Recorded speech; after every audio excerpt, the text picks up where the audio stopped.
Festival Events International.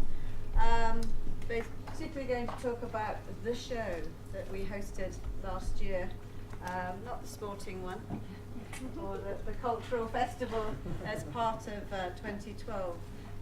So over to you, Nick. Thank you very much for your time. Thank you very much, Caroline. Good morning, everybody.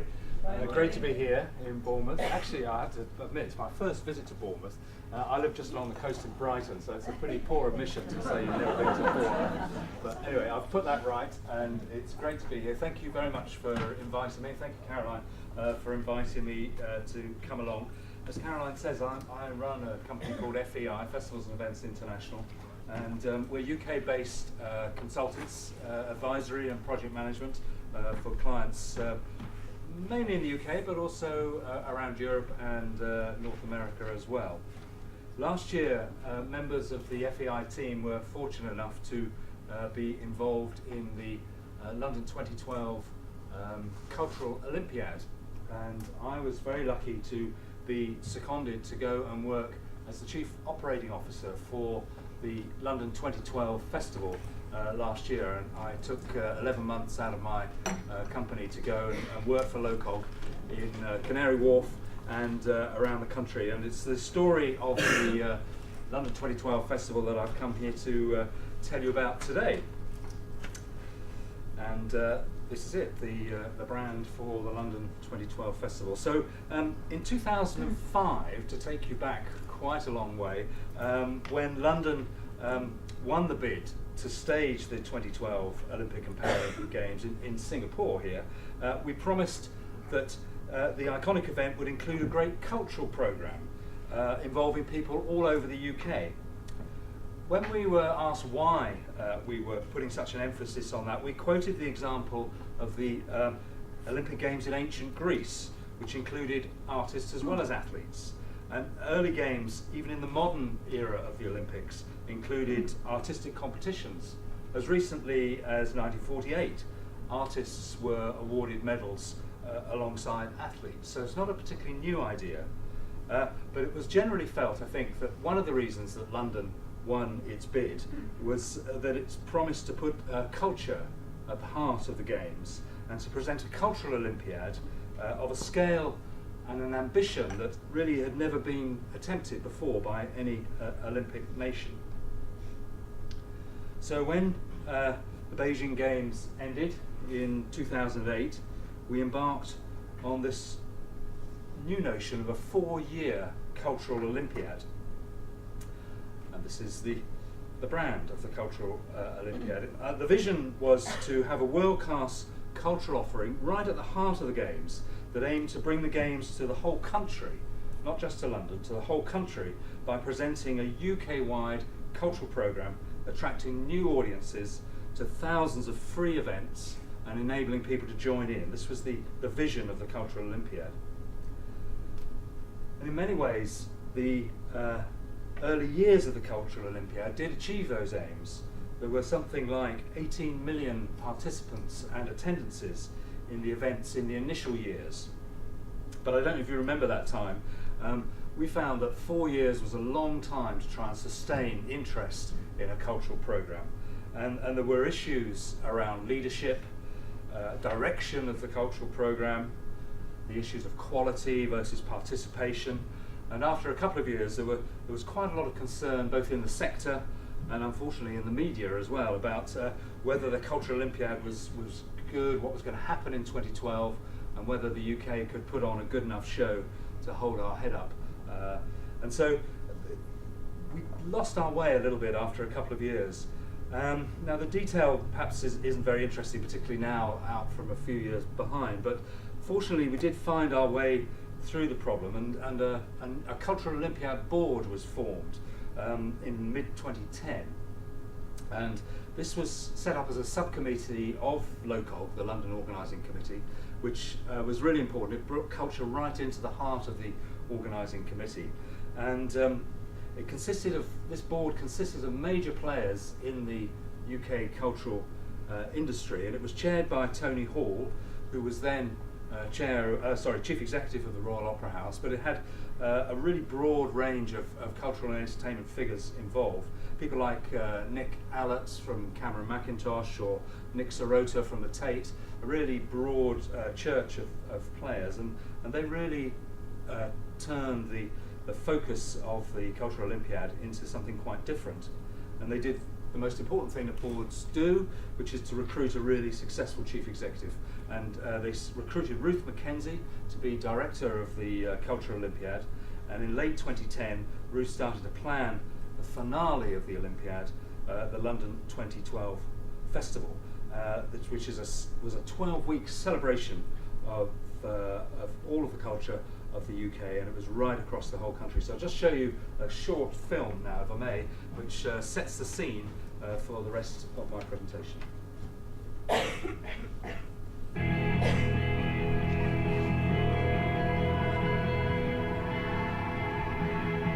Summer 2012 is here, and alongside the Games is a once-in-a-lifetime celebration, the London 2012 Festival.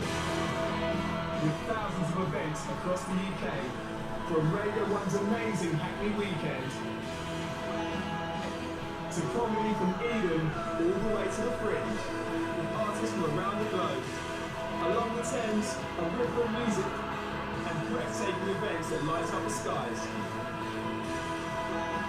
The Rio Carnival hits the streets,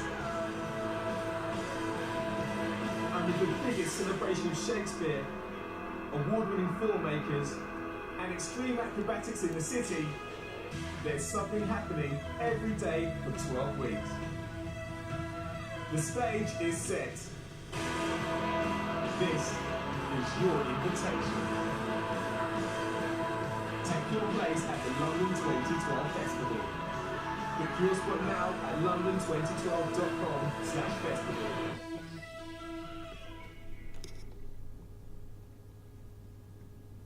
Brilliant, thank you. So that's whet your appetite for remembering last year. It is amazing, it's a year ago. I can't believe how quickly that's gone past. So I planned my presentation just to cover some of the aspects about how we delivered the festival, some of the operational side, the marketing side, and the fundraising, as well as the creative themes. And I thought you'd be interested to hear about that, and then to finish off to talk about some of the results and the legacy that we may or may not have achieved out of the London 2012 Festival. So, first to talk a little bit about operations. Ruth Mackenzie, and I really want to pay tribute to Ruth here. This should be her show. She was the director of the festival and did an extraordinary job pulling it all together in a very, very short space of time. And as a good festival director, she made the choices that are needed to put together a good program. She only had 2 years to do it, which any of you know about major cultural events will agree is a very, very short time for what turned out to be the biggest program, a UK-wide cultural celebration that had ever happened. So it was an extraordinary, intense period. So although it was a curated festival where the festival director was making choices about what was in and what was out, it only really worked that because of the partnerships that she created. It wasn't possible in the time that was available to create an organisation that could actually technically produce the festival. It had to be done in partnerships with other organisations, and this turned out to be one of the key reasons, I think, for the success of the festival. The cultural sector, like many sectors, is a fairly cynical crowd sometimes, and there wasn't, I think, a real belief in what the festival could do. And by bringing everybody involved, we had something like 250 producing partners in the end. It was really contributed to the success of the project.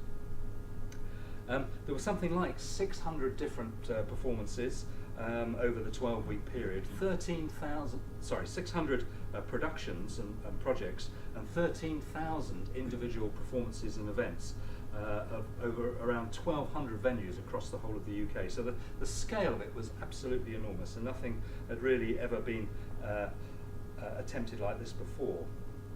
But so, as I say, technically LOCOG didn't present anything itself, but that of course didn't stop Ruth coming up with brilliant ideas and finding the artist, fundraising, and then persuading a partner to actually put it on. And this is a good example of one of such show. This is a show called Mittwoch auf Licht, or Wednesday from Light, by Karlhaus Stockhausen, which was put on by the Birmingham Opera Company in Birmingham, in an old factory there. And it was the only unperformed opera that Stockhausen wrote. It was one of his 7 days of the week opera cycle. And it turns out there were good reasons that it had never been performed before. It was the most challenging event that I think all of us had been involved in staging. There were over 5 hours of music in 6 parts, 2 choirs, solo instrumentalists, live electronic band, acoustic music, and even a dancing camel. So it was pretty extraordinary.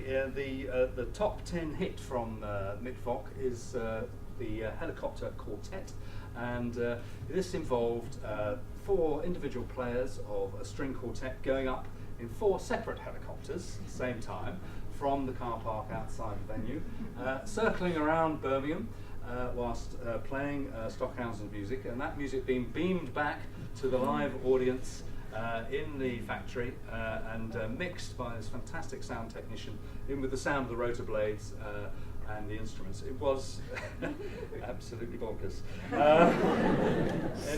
It was brilliant. But this partnership approach was really important, and I wanted just to touch on a little bit about what the partners got out of this. And I suppose the key thing for the organisers was this association with the Olympic and Paralympic Games. It was a huge incentive.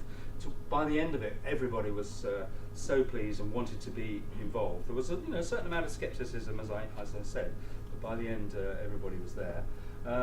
We provided a core service, operations, marketing, fundraising, and finance in support. And one of the key things that everybody was involved for was this marketing resource. We had a £4 million marketing budget. Now, any of you who've been involved with festivals events, you'll know that's an absolutely huge amount of money. It's enough to stage a festival on its own, let alone just to focus on the marketing. So it was that aspect that really brought everybody in, and there was an enormous marketing campaign, some of the results of which I'll talk about in a minute. But of course the other big thing was that we had money. We had amassed a big war chest of mainly lottery funds that was spent on the festival. It was something like £63 million put together to stage this festival. So that absolutely brought a lot of the partners on board. And who were the funders that put up that money? Here they are, the important people. Most of the money came from the National Lottery through the Arts Council and the other lottery distributors, and a whole range of sponsors and other events. And other supporters. A really important group of people. But let's talk a bit more about the art, shall we? That's a bit more fun. The themes of the festival. Commissions and premieres, right at the heart of the festival were the commissions that Ruth made, encouraging people to create new work on a large scale, events that could match up in cultural terms to what the Olympics were going to deliver us in sporting terms, a once-in-a-lifetime challenge, if you like. And altogether we presented 160 world and UK premieres of new works. One of my favourites was this one. I don't know whether any of you were in London to see this. This was the Elizabeth Streb Company from New York. She's an artist that works on the boundaries of acrobatics and dance, and she created this amazing spectacle of daredevil feats over one day in London, using the iconic spaces of the city. And here 32 of our dancers, you'll recognise this, have come out of the centre of the London Eye, have clipped on and are slowly sliding down as the eye rotates.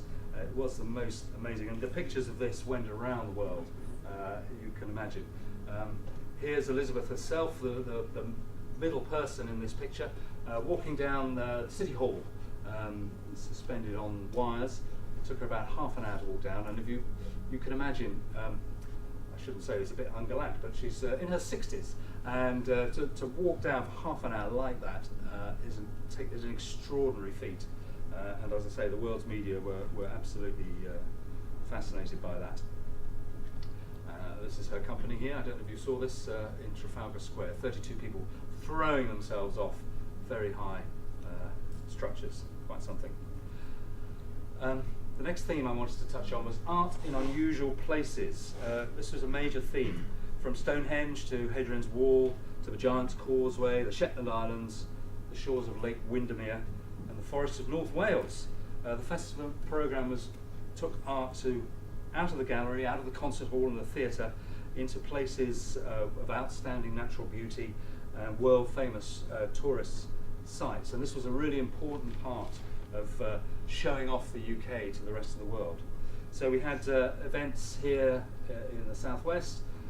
This was Stonehenge, fantastic crowd of people lining up to get into Stonehenge. We were very lucky to have access to the heart of the stones, and to Ruth commissioned the French company Carabos to put on one of their wonderful fire gardens right in the middle of the stones at Stonehenge, a very rare and unusual thing to be able to do. This is Hadrian's Wall, and we commissioned an American, Zach Lieberman, and his Yes Yes No company to create these barrage balloons, the whole 84 miles of Hadrian's Wall, and these were lit internally and pulsed messages down the length of the wall. Beautiful, beautiful event. This is Giant's Causeway in Northern Ireland, where the German artist Hans-Peter Kuhn installed all these flags, very tiny, well, not so tiny when you get close to them, but very tiny flags that rotated and turned between yellow and red on the Giant's Causeway in the wind. And you can imagine some of the challenges we had with permissions for a lot of these things, working with the National Trust and English Heritage. It took a lot of planning and political persuasion to allow some of these things to happen. Here is a close-up of the flags, you can see them a bit better. And here in Wales, Constanza McCrass worked with the National Theatre of Wales on a beautiful show called Branches, where the audience promenaded through a wood at night, and the show appeared all around them. It was a fantastic example of art in an unusual place. The next theme I want to touch on is free events. This was a core theme of the festival. With the funding that we achieved, we were able to provide a whole range of events free. 80% of the attendances at the festival were for free, and this encouraged local communities across the UK to take part and to celebrate the games. And here are some of those events. I'll just run through them. Radio 1's Hackney Weekend was Jay-Z, Florence and the Machine, all free. 50,000 people for 2 days, 100,000 people in total, right next door to the Olympic Park. This is one of my favourites. This is Richard Wilson's piece, Hang On a Minute Lads, I've got a great idea. Some of you will recognise as the famous words from the Michael Caine film, The Italian Job. This is on the Delaware Pavilion, where he recreated a bus. And the great thing about it is it had a mechanism in it that tipped the bus backwards and forwards as you were watching it on the ground. Absolutely enormous. And it turned out to be the most visited attraction that gallery has ever put on. Huge numbers of people went down to see it. More traditionally, this is the whole of Manchester was overtaken with an exhibition called We Face Forward, art from West Africa today, taking over all of the galleries there. And then extraordinary projects like the BT River of Music. You saw some of that in the film. This was creating 6 music stages, not satisfied with one, but 6 stages along the River Thames over one of the weekends just before the Olympics started. And we had over 1,500 artists from all 200 Olympic and Paralympic nations coming together, playing down the Thames in this river of music. Of course, we were tying ourselves into the themes of the Olympic and Paralympic Games, and Olympic truce, the values of that were an important part. You'll know the story, I'm sure, of the ancient tradition of Olympic truce, when the two sides stopped fighting to come and play the games. And this inspiration went across a number of, were taken up by a number of artists to produce once in a lifetime work. This is one of my favourites. I know some of you, because I've been talking to you, have been to see this. This was Peace Camp, which happened in 8 locations around the UK, some of the most remote places that could be found. Deborah Warner and Fiona Shaw created this fantastic installation of tents with lights inside and poetry coming from within, and the audiences promenaded through these all around the country. Of course, it had to happen on the most windy, wet weekend of the entire British summer last year, and of course you'll remember it was the wettest summer that we've ever had, and this was the wettest weekend. So we did lose a few shows, but it was quite beautiful. This is Dunstanburgh Castle. Still on theme of Olympic truce, Londonderry Peace One Day concert went there, and that was a very emotive in the old barracks there at Ebrington. Very emotive event. And here Oscar Munoz opened the peace walls between the two communities in Belfast, and showed some of his work there. The Proms was a big part of the festival, and this is Daniel Barenboim and his West Eastern Divan Orchestra doing a full Beethoven cycle, which was such a big part of the festival. The Paralympics were such a big success, weren't they, for last year, and it was such a big surprise to us all. Well, we tried to mirror that in the Cultural Olympiad with the Unlimited programme, and this was the largest ever programme of commissions for deaf and disabled artists, and it was inspired by the spirit of the Paralympic Games. It's called Unlimited, and there were some brilliant events that happened all over the country, and there were over 800 deaf and disabled artists engaged in these projects. I'm going to go through these quite quickly. Artists who changed the world. We had a number of retrospectives. This was the Pina Bausch Company producing 10 of her major pieces from around the world in repertory between the Barbican and Sadler's Wells in London. A huge technical challenge, I have to say. Another one which I'm sure you heard about was the just flip through this, the World Shakespeare Festival, which was enormous. 70 productions of Shakespeare in 40 different languages from around the world, and particularly in the globe, it was a brilliant thing. Oh, I've got to whiz forward. I'm so sorry. There's so many things to tell you about, but I won't stop on this.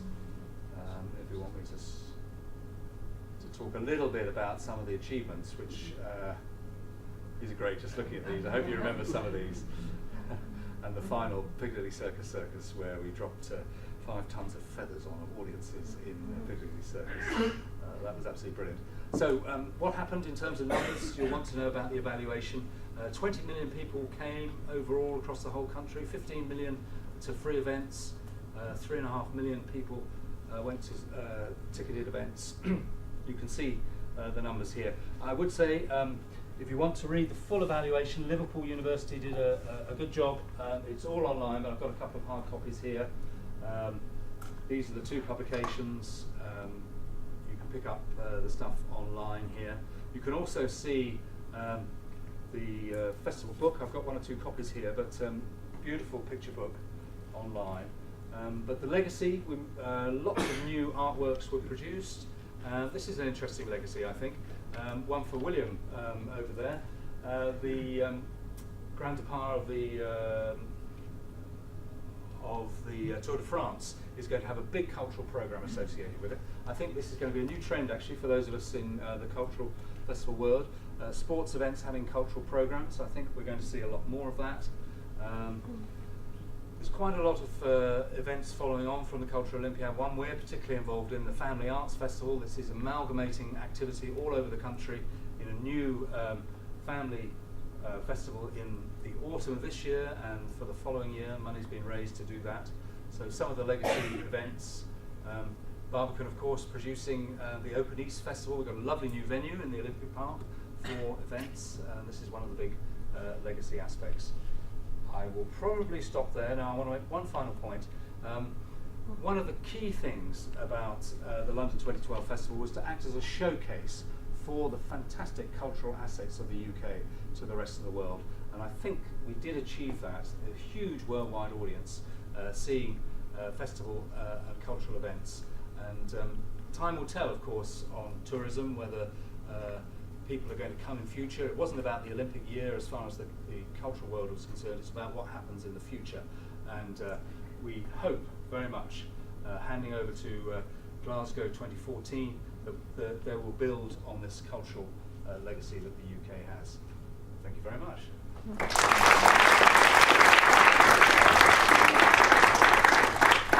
Whistle-stop tour of the whole year. Yes, think of all the activity that went on last year, and you said the 4 years before that, and then the years before that for the bidding. I said we will eat into lunchtime, but we have got time for a couple of questions. Oh, yes.